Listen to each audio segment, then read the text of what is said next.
ngayon ihulog na natin yung isda.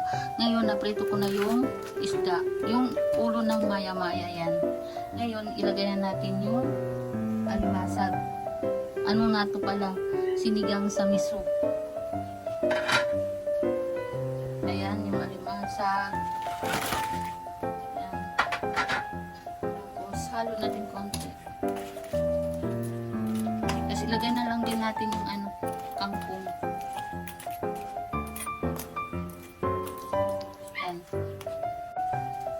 Yan, lagay na natin yung kangkong. Kasi madali na lang din naman yung alimasag.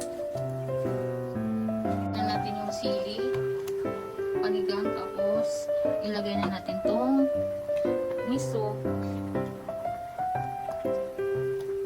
Yan, sinigang sa miso. Natin yung sinigang mix. Yan. Yan guys, ito na yung ating sinigang sa miso. Nagdagdag pala ako ng patis guys. Kasi kulang yung ating panimpla. Yan, guys na siya guys. Kakain na tayo maya pagkaluto nito guys. Paguluin pa natin ng isang beses.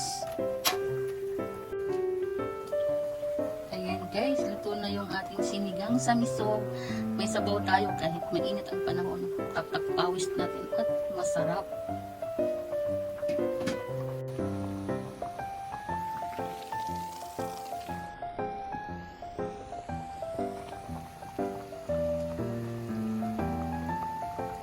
Ayan guys, ito na yung sinigang natin sa miso. Kakain na tayo.